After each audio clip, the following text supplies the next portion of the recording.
Hello and welcome to part 14 of Learn to Embroider with Winnie the Pooh and Friends.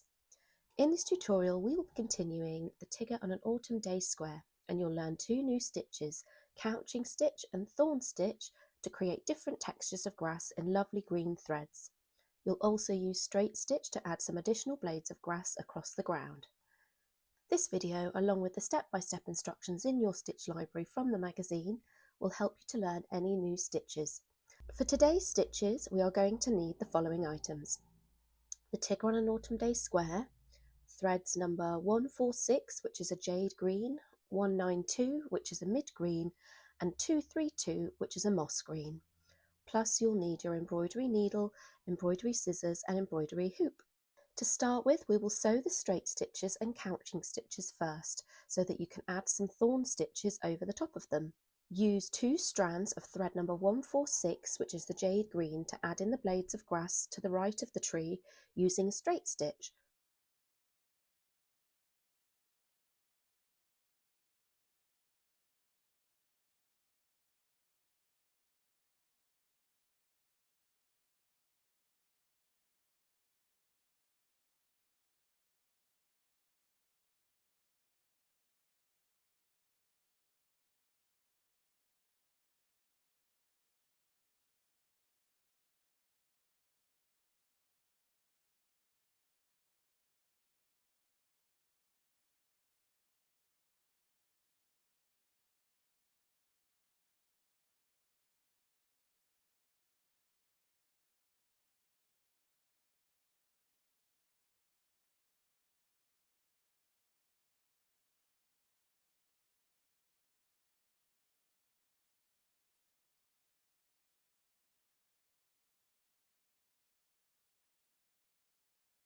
Followed by 2 strands of thread number 232, which is the moss green, to add in further blades of grass to the left of the tree, also using a straight stitch.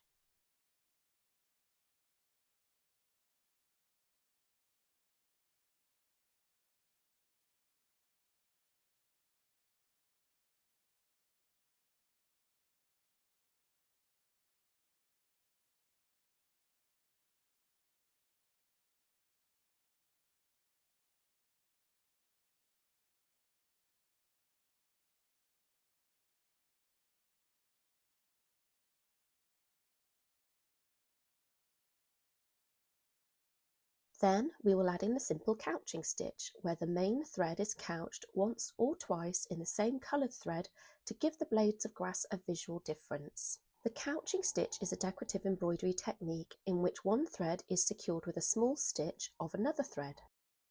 First, I will use 2 strands of thread number 146, which is the jade green again, to couch our first stitches. Step 1. Here we already have a straight stitch completed, which we can add our couching stitch to. Then, to add the tying stitches, we would use another tying thread and bring it up close to the edge of the couch thread and back down again at the other side of the couch thread. Here we are adding a single stitch. However, as an embroidery technique, you can continue to create more stitches around a longer length of couch thread at the distance required between each stitch. Once I've finished the couching stitch using this thread, I will then add in a couching stitch to the other blades of grass using 2 threads of 232, which is the moss green.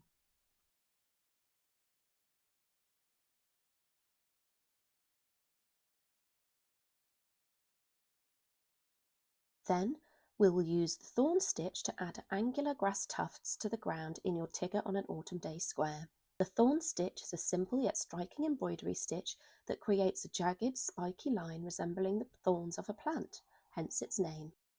First, I will rethread my needle using 2 strands of thread number 192, which is the mid green. Step 1. Work a long straight stitch.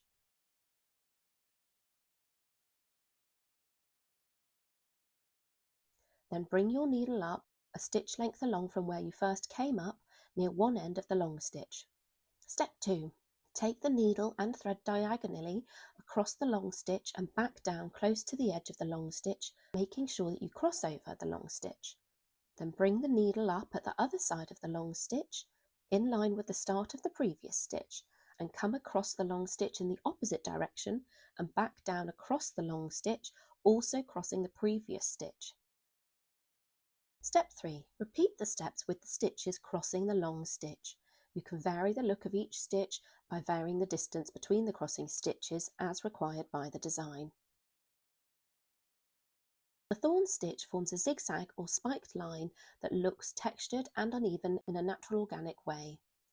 This makes it particularly effective for depicting grass, stems, twigs, branches, and all brambles in a floral or nature-inspired embroidery. When stitched in a dark or variegated threads, it can suggest thorny vines or rough plant textures, adding realism and visual interest. Its angular shape also contrasts beautifully with the softer stitches, making it useful for adding variety and definition within a piece.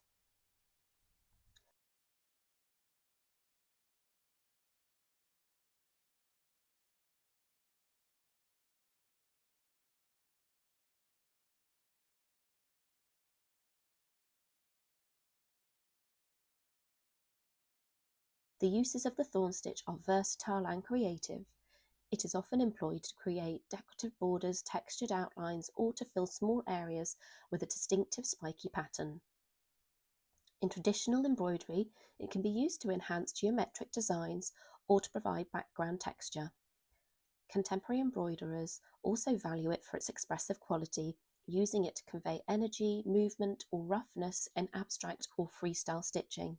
Whether worked sparingly as a subtle accent or more densely for texture, the thorn stitch lends a sense of vibrancy and tactile depth to any embroidery design.